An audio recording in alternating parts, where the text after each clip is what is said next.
Welcome to the Countdown to 100 Episodes special series from Be the Good with Kate. If you are tuning into this podcast for the first time, welcome. Be the Good with Kate is all about highlighting individuals who have overcome obstacles, looked inward, taken the time and effort and fails and successes to find their passions, follow them, and help others along the way. I have had the great honor of interviewing nearly 100 guests for this show, and each one has inspired me in various ways. And now, to bring in 100 episodes, I wanted to bring back some of these guests to give you a reminder of the great things they are doing, an update on where they are now, and an opportunity to be inspired again by their words of wisdom. In the show notes, you'll see the original episodes of each guest so you can go back and listen, as I know you'll want to hear more after taking in these snippets from each.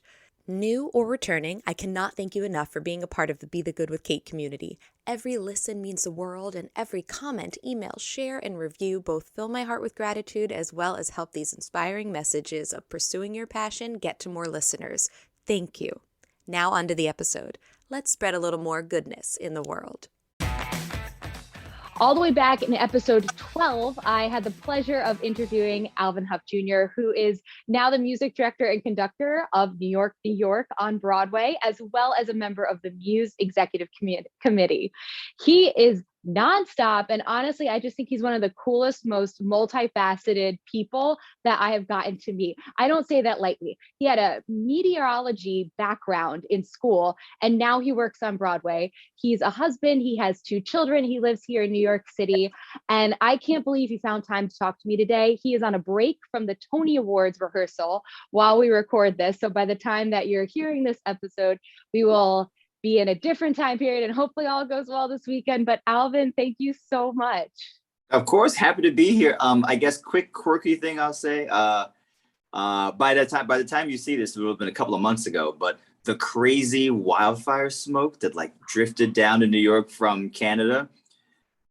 I'm no air quality expert, but the amount of attention I got, Alvin, you're the weather guy. What's going on? Is it the apocalypse? Is the world ending? I'm like, okay, calm down. It's just some smoke. It's terrible. It's awful. But we will survive, and the city has pulled through, thankfully.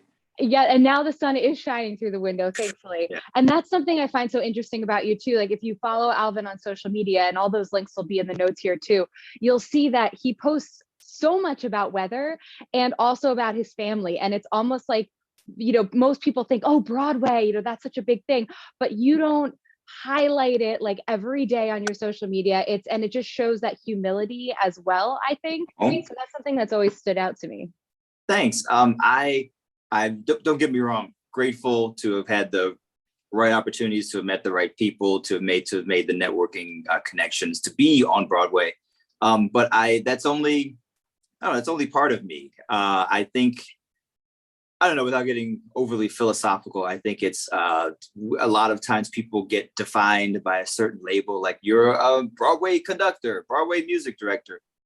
Great, but yes, that is part of me. But I try to let people see all of me. To know, like you said, I'm a parent, I'm a husband. I have other things to post. Now, I don't go too crazy. I'm not going to post a video of my kid throwing a temper tantrum, because there are definitely peaks and valleys with parenting. And, we try to paint our children in the best light going forward. But there are many sides of Alvin. So I think it's important to, not harp too much on one and give short shrift to the others. So thanks for saying that. Oh, you bet. I just love it. And then you also put a lot of time and energy into Muse, which stands for Musicians United for Social Equity. So can you tell us a little more what's going on there? We are, so many things are, blown up at the same time. It's good to see. I'm proud of our organization for being one of the ones that is truly sticking with the work. George Floyd was murdered. God, it's been 3 years now. And so we've been around for 3 years. We developed shortly after that. But I think a lot of, without bad mouthing, certain organizations or certain companies or people that just want to tick a box. I think some folks wanted to tick a box and kind of move on. And then there are other organizations like Muse that, we're here to really build a pipeline. If you're not aware, we are just trying to open up opportunities for people of color, for historically disadvantaged people who may not know that theater like in a musical, in a musician sense, they may not know that that's appropriate or right for them. And we want to say, yes, it is. Yes, you deserve to be in this room. Yes, you have talent. How can we develop it in a way that, you can be the next generation of stars? And I think those of us who are working now are really working, which is a great thing. But we're around for the long haul. We're trying to build a pipeline to have people. I'm not embarrassed to say I'm 39. I'll be 40 next February, but I'm still a baby in the industry. But I'm not going to be doing this forever. Like, I want to find the person who's going to take over for me, who's 30, who's 25, who's 20, who's 15, and find those, younger people who just need the right. They need to be told, need to be taught, need to be shown how to take their skills and their talents and to apply them to a theatrical setting. They may be great for church or the pop world or something else, but I mean, the theater world is a unique entity, unique setting. And so it's taking the skills that people have, developing them and getting them prepared to do theatrical tours and to have hopefully long running shows on Broadway and regionally throughout the country. Excellent. And again, those links will be in the notes too, so everybody can check out Muse and get involved and support and share. And Alvin, I just have to ask, what is it that's motivating you each day? What's like getting you to wake up and say, let's seize this day? Well, okay, multifaceted answer. I'm sure I can speak for a lot of parents out there who have to be musicians. We musicians are night owls, but children are early risers. So you have to find the beauty in them waking you up at 6 something in the morning. I have that to look forward to very soon. Touche. But they're just full of energy and full of joy and curiosity. And, what does the world have in store for you? So that's the morning side of it.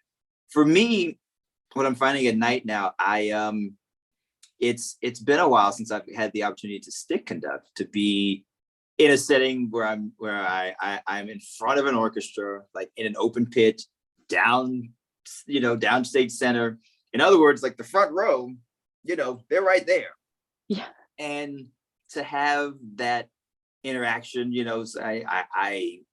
I try not to seem like an intimidating figure when I get to the podium, like, oh, the conductor's here. It's like, no, I'm just another dude.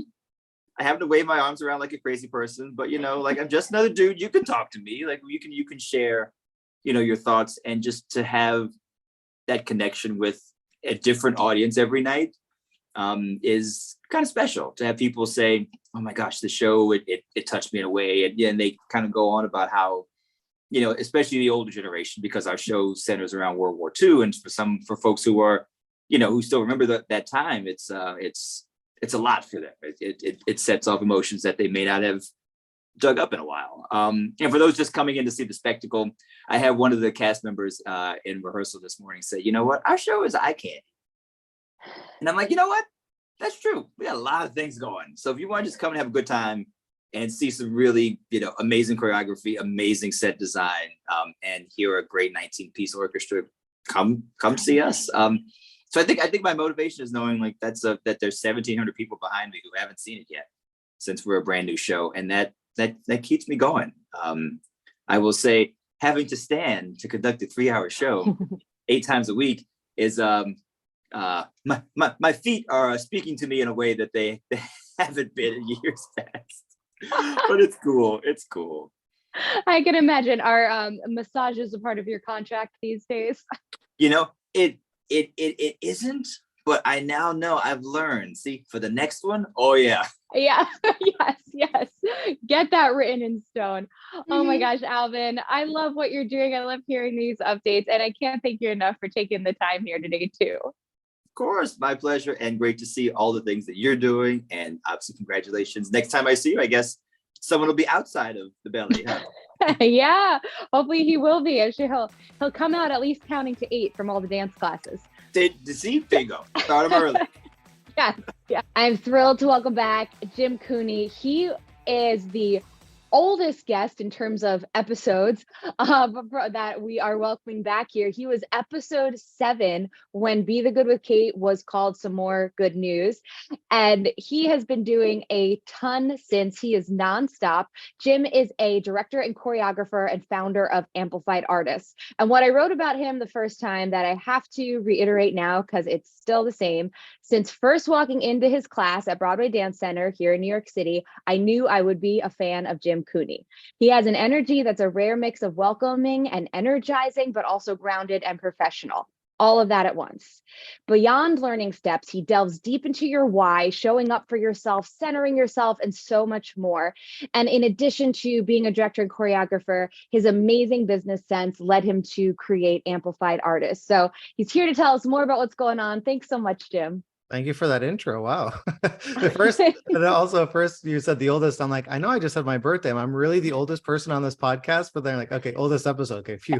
I was trying to figure out a way to reword that. And then I was like, we're just going to go with it. And no, it's just like, yeah, I got for a second. 7. I was like, oh, wow. Okay, no, cool.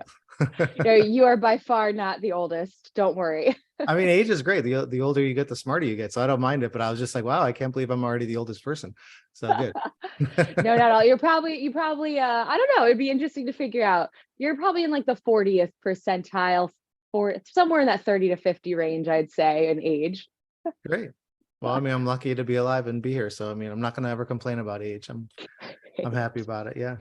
Well, and you keep adding more to your resume and more to what you're doing with every year that goes by. And it's been a couple years. So what's been going on? Before I clicked on, I just was like, I wonder when that was. I knew it was during the pandemic when we did the podcast, but I couldn't remember exactly when. And it was still within like the end of that first year, basically, or the start of the second year. So, I mean, Broadway wasn't open yet. Theater wasn't back on. And I don't know if I already knew this when we talked, but, shortly after, I moved to Europe for 4.5 months, maybe like 2 months or so after this episode aired. And it was just kind of one of those things like, well, there's literally no jobs open. A friend of mine is a school teacher here for some of the universities and needed a place to stay for the semester, which is how it was the 4.5 month block.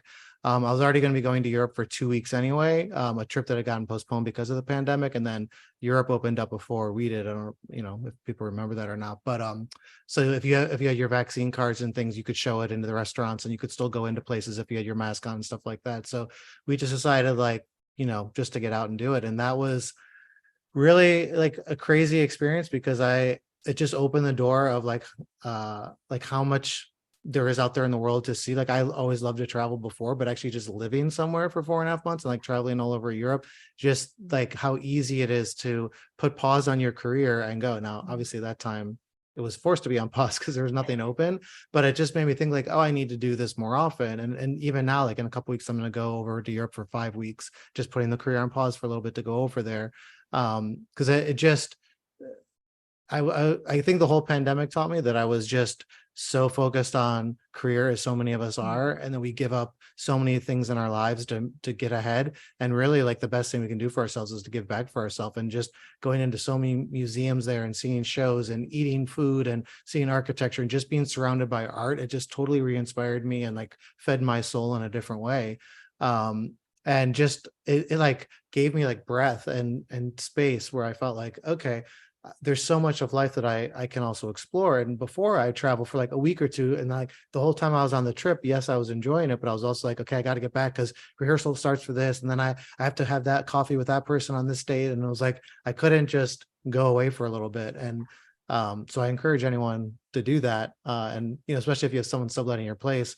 And the thing about Europe is it's cheaper than America. So, you can go on your same budget that you live on now, especially if someone's subletting your place, and it doesn't cost you anything to be over there. And then after that, I went to Mexico for a few months and lived down there, and that's even cheaper. So I actually made money by living in Mexico. So a lot of traveling that first year.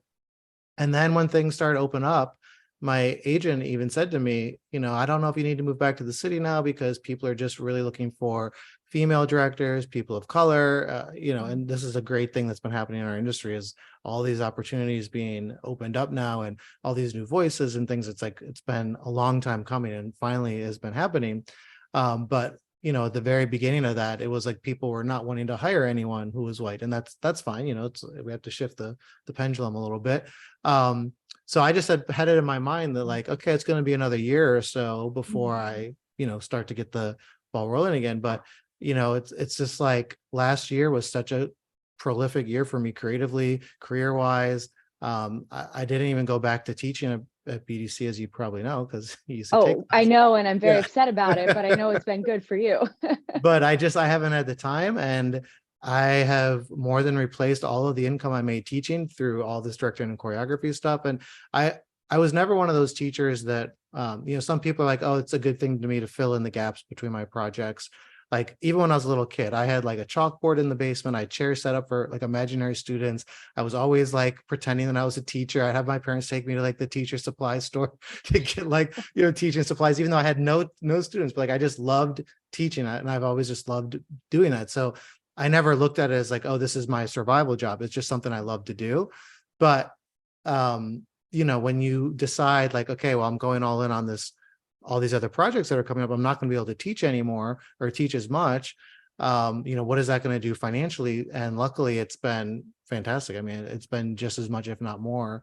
And, I still get my teaching through Amplified Artists. So it still fills my soul up that way. But yeah, it's been a crazy year. And this is something that, like, I know we talked about this last time on the podcast about, I think we're just like brainwashed that we just have to go to class and become the best singer, dancer, actor, performer, whatever it is you do, or be the best choreographer, submit yourself to all the choreography festivals, go try to have coffee with 1 million people, talk to as many artistic directors. Like all we're taught to do is our skills, right? But everyone in New York has like so many amazing skills. And, when you go to a class, I mean, think about when you like leave a dance class or leave a voice lesson, like how much did you actually grow in that last hour and a half? Probably a minuscule amount. It's not like we're 5 years old and we're like really learning how to sing and dance and act now. I mean, at this point, it's just like upkeep, refining, trying to broaden your horizons. So why are we spending so much time doing that? But that's what we're told to do, is like, just keep going to class, just keep becoming better. And we're like not giving ourselves time to do anything else that actually, you mentioned having the business sense. All my, parents and aunts and uncles are all financial entrepreneurs. And so it was just like, hearing all that business stuff growing up all the time. And it's like just applying those same kind of concepts here.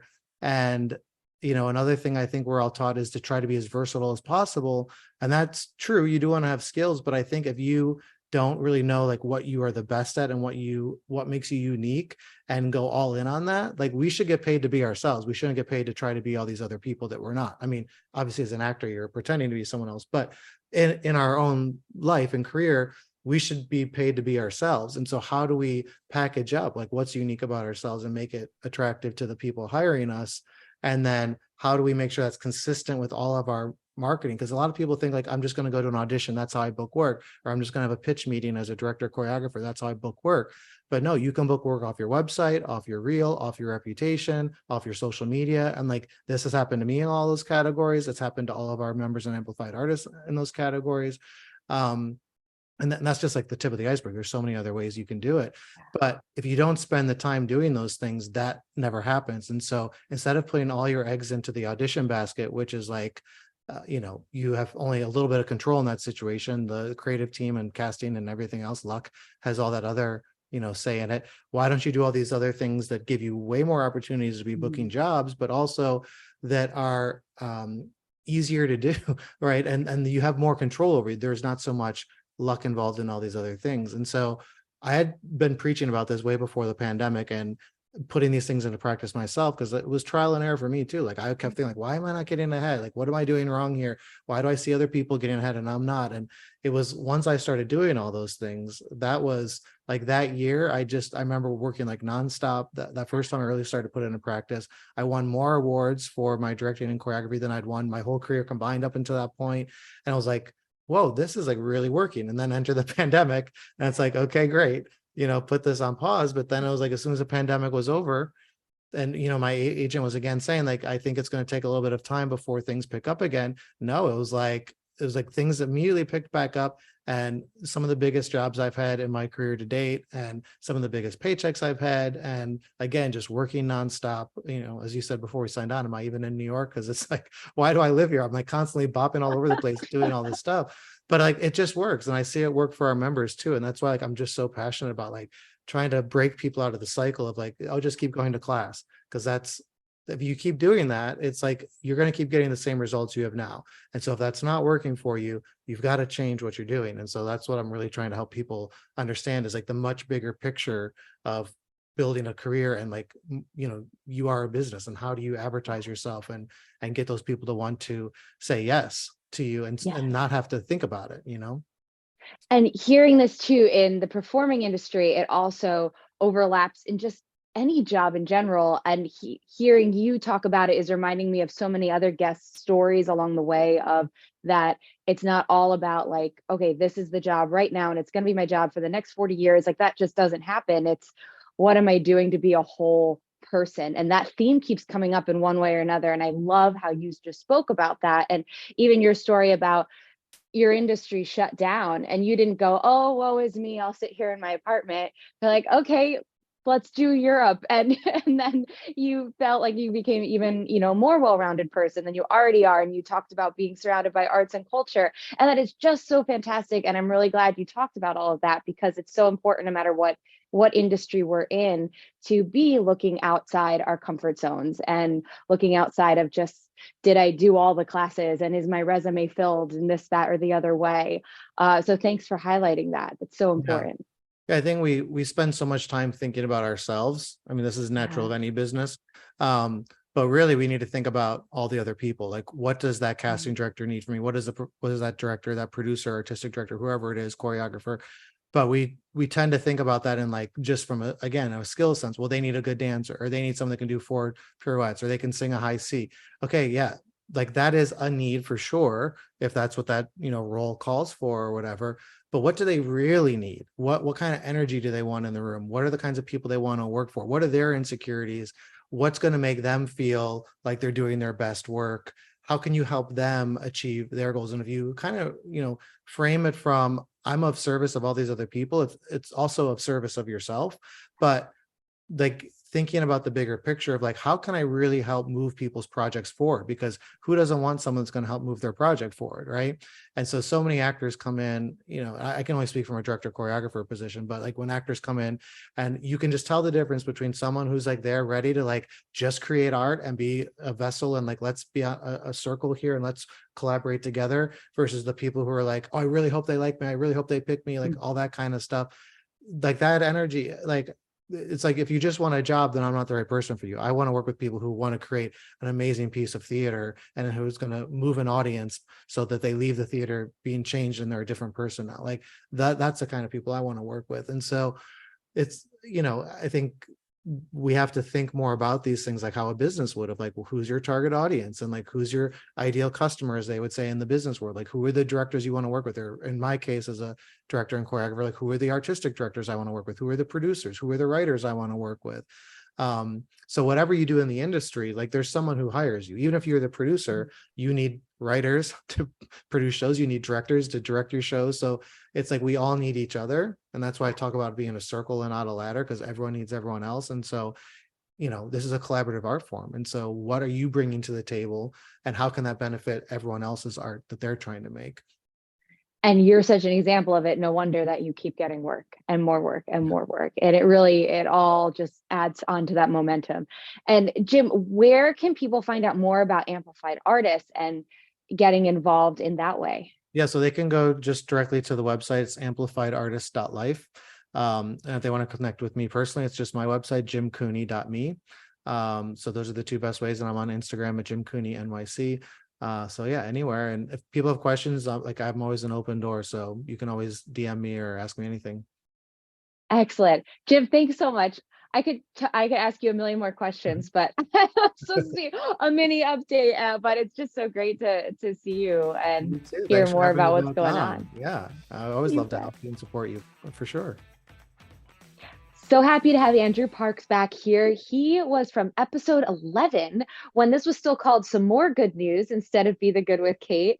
And I know Andrew through New York City, but he is now in California. He is an actor, teacher, advocate, and just overall compassionate human. Some things I loved about his episode, he really talks a lot about advocacy and being a part of solutions for the actors and performers listening. The episode that he was on, episode 11, if you look it up, talks a lot about affecting positive change in your mindset and also audition skills. And just in general, Andrew's a great example of how you can just find ways to make the world a better place in your everyday life. So, Andrew, thanks for being here again. It's my pleasure, Kate. As always, happy to see you, even from Thank the left you. coast. Yes, yes. And how is it going out there? What has been going on in your life? It's been going fine. It's been a big change. I moved out here with my family April 1st, not an April Fool's joke. And we had to make the decision to come back to California to care for elderly parents. And it was the right thing to do and the right time to do it. And happy to do it. It's been, as I said before, a roller coaster for sure. But this is part of career work here. What we do, you have to make choices and decide how you're going to live your life, and especially when you turn 60, and what you're going to do to participate and still have something to offer and do, and where that can come from. We become so New York and LA centric in terms of a career as an actor that we forget that lives can be very well lived elsewhere. And I taught college for almost 20 years, and that was one of the big missing pieces in all the teaching across the board, was that LA, New York focus, and that somehow if you weren't either of those two places, you weren't an actor, or you had failed as an actor somehow. And that just didn't compute with me at all, because acting is acting, work is work, performing is performing. And we need to value that everywhere. As I live in San Diego now, and so I need to remind myself of that, right? And certainly there are good opportunities here. But it is important that young actors in particular dream big, dream all you want, Broadway, Hollywood, big movie, big TV show, whatever. If none of that happens, and none of that is in your control, of course, it doesn't mean you failed, and it doesn't mean that you're not a good actor, and that you can thrive elsewhere and still pursue your passions, which is performing and acting. So that's for all the young folks out there.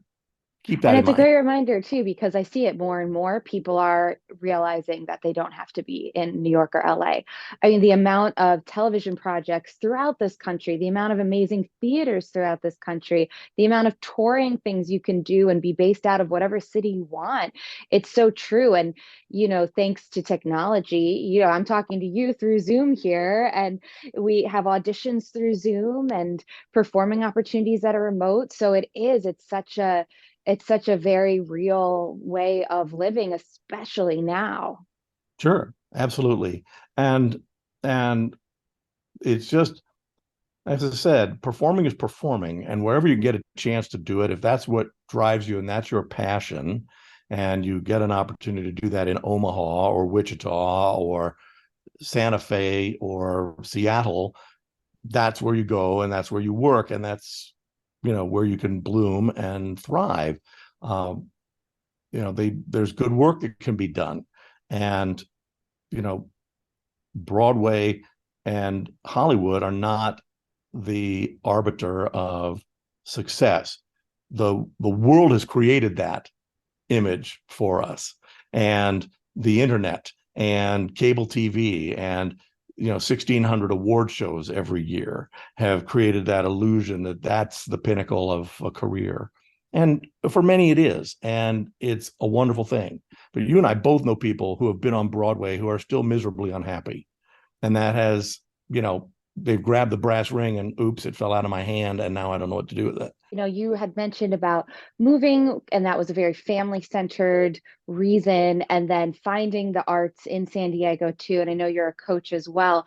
How has that transition been? Have you been able to, especially with the help of technology, like make that smooth? Does it feel like chaos trying to figure out a new city, or just expand on that?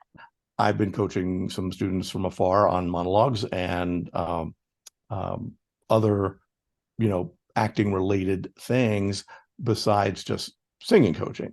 And I hope to build my studio a little bit here, so I can do in-person coaching here. And I may even pursue some college teaching again, depending on, what's available. But because I love that, as you know, and I really enjoy it and want to get back into it a little bit more. I've put it on hold for a few months because of the move and transitioning with the elderly parents. But Labor Day is upon us, and soon we'll start, giving that some more attention as well. I'm not done yet. I'm not retired. No, and can we highlight that? Like you said, turning 60. And you didn't just change cities, you changed the entire coast. Like you went across America. And that's a great reminder, like no matter what industry someone's in, there's never a timeline. You don't have to say, oh, well, at this point in my quote unquote career, I can't take such a change. Like, no, you can do it at any time. You went across the country and you have the family aspect, you have the career aspect that you're like moving back into, and you're making it work. And I think that's just a really important reminder, and you're a great example that you can do these changes whenever it's needed and whenever the heart feels like it's the time. Oh, exactly. And again, I think that comes back to, in our industry, about valuing what we do more than where we do it. And feeling fulfilled and valuing and validating ourselves. What we're doing is real and good and true, and that's all that matters. If we feel that, that's all that matters. And it's true in every industry. And I'm discovering that even with my elderly parents and in-laws in my family. There have been some struggles because they are at the end of their lives and are not celebrating their achievements and not validating themselves enough and looking for external answers. Now, I don't know what it's like to be 93. I mean, yet I hope I make it to 93. It'd be nice. I'd like to learn what it's like to be a 93. But that's an important mindset, I think, to have. And I drank the Kool-Aid on it about 15, 16 years ago. And it really changed my approach to a lot of things. It's just like, what I'm doing is worthy and it's got value. And I'm sure I've had some success doing it, but people have responded to it, and students have responded to it, and colleagues have responded to it. And whether it's made them better, I hope it has. But I know that I have something to offer still. I'm not ready to retire, not ready to quit. And I will continue to do that, until I decide not to. Great inspiration and reminders for us all. Andrew, I have one more question for you, because you were so early in my episodes in the first set that I never got to ask you this question that I tagged on to later. So I'd love to hear your response to close us out here. I asked a lot of guests, what advice would they give to someone who just wanted to find a way to make the world a better place through what they do each day? Do you have anything you'd tell that person? Holy smokes. Well, if there's something that you are interested in and something that you really feel passionate about, read about it, study it, learn about it, and make yourself into an expert. Participate, volunteer.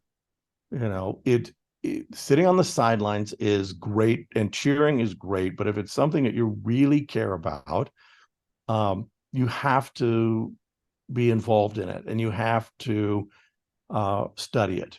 We have devalued education so much that anybody with an opinion thinks that they're an authority. And it's not true. I'm sorry, young people, again, I love you all.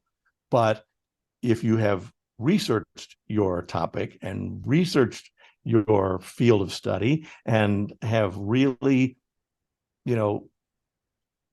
ingested it all, then you can call yourself beginnings of an expert and learning about it.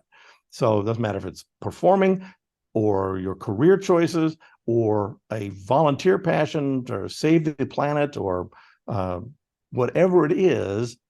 If you participate and read about it and learn about it, then you can speak about something on authority, and you'll feel better about it too, because you have a position of confidence because of what you're saying is true and valid, because you've developed you've learned, it's back to school, it's learning about it and participating. So that, Wonderful. end of lecture. Right. Well, perfect timing because it is back to school season here as this episode will be released. So, Andrew, I can't thank you enough. It's my pleasure, Kate. I always love seeing you and spending time together. As always, have a wonderful rest of your summer. Happy Labor Day. Welcoming back Avital Alsulian, who was episode 41 of Be the Good with Kate. And she has this focus on using the power of dance in a narrative way. She loves delving into how dance can be used as stories. I love that. That was something we talked a lot about last time. But she's also someone who is in so many directions, but in this great way of like constantly working towards her passions, towards her purpose, and using all of this each and every day. She has a busy summer of directing and choreographing. She is the artistic director of the Combustion Collective, and she is in charge of the beautiful choreography lab by New York Theater Barn. So Avital, please tell us more about what's going on. Yeah, of course. It's been busy. I've been very thankful that, stuff is moving and grooving and rolling again. It has been in my world for a little while now. We returned to live programming for Choreography Lab last year, and we really returned to like full, robust back, like what we had been doing in 2019. Style labs with full audiences. So that's super exciting and wonderful. And I'm also, just coming off of a couple of regional summer stock projects. I did a production of Fiddler on the Roof earlier this year with Big Fork Summer Playhouse, and that's in Big Fork, Montana. And then I also just finished working on a production of Legally Blonde for Jean's Playhouse in the White Mountains of New Hampshire. So a little theme of vacation town musical theater, which can't be mad about. No, absolutely not. Perfect for summertime. And something I love about you too is you're such a great example of how an artist can be in so many what's the word?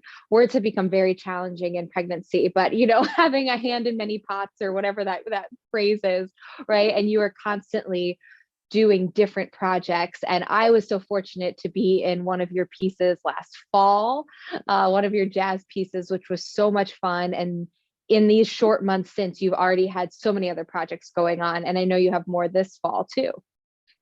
Yes, absolutely. So entering into September of 2023, actually, this year is the 10th anniversary of the Choreography Lab since the lab was founded in 2013. We have been in our 10th season already. So we did a lab in the springtime in March. But for the fall, we are having a special lab on September 27th. That lab will be happening at Alchemical Studios in Manhattan in New York City.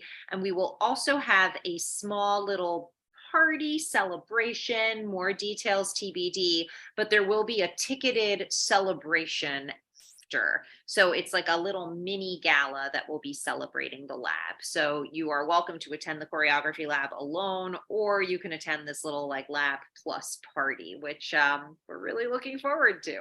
Excellent. A question, will they continue to also be virtual for people out of town, or are you going back to strictly in person?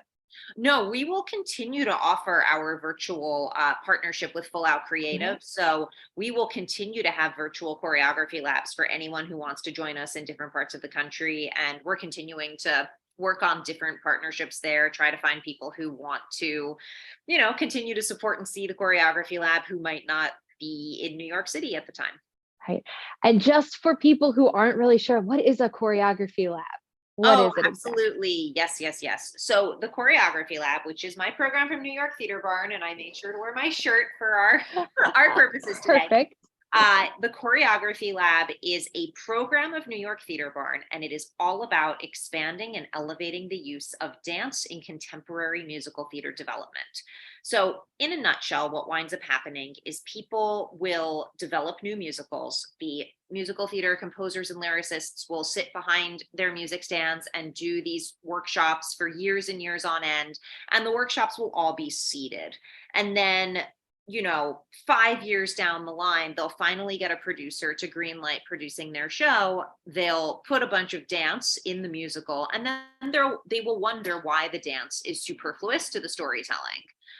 Choreography Lab tries to really unend that developmental system and get writers to look at dance as a narrative device earlier in their developmental process. When you think about musicals, like West Side Story, musicals like On the Town, musicals like Chorus Line, these were all developed by really strong directorial choreographic minds who from the get-go were working to make those musicals have dance at the forefront of them. And so we have to remind writers that that's also a way that musical theater storytelling can work, so that the musicals can have dance be part of the bones of the storytelling. That's great. And it's just so cool how you are the person who founded this and you just made it happen. I remember in the show notes of your episode, I wrote, Avital is someone who makes things happen. Like you just are go, go, go. You saw the need for this. And now 10 years later, here you are celebrating the 10th anniversary. And it really is such a cool event, both what New York Theater Barn does and what Choreography Lab does. So definitely check it out. All the links will be in the show notes. And this September 27th, you can be there in person or virtually if you're out of town. Yeah, absolutely. Cool. Excellent. Avi, thanks so much. Yeah, of course. Thanks for having me. I'm happy I was able to be here and do a little updating since our last conversation together. In your brief window of being in town in between contracts. Absolutely. That is correct. In taking classes over the years or observing workout videos, one major piece that is often missing: stressing safety and form. Additionally, group fitness classes are often marketed as being open to all levels, yet how often do instructors not give modifications nor progressions so that each participant truly can get what he or she needs out of the class? So that's why I created the 101 series, which take things back to basics with 3 separate courses: Barre 101, Pilates 101, and HIIT 101, focusing on safety and efficiency so you can maximize your workouts. Be confident when you step into a group fitness class or workout on your own. Be strong in your execution of the most common exercises, and be proud of yourself for taking these huge steps forward on your health journey. Check it out at BeByKate.com. The link is in the show notes. Thanks so much for listening to Be the Good with Kate Chericello. Whether you're listening on YouTube or via podcast, it would mean the world if you liked, subscribed, and or left a review.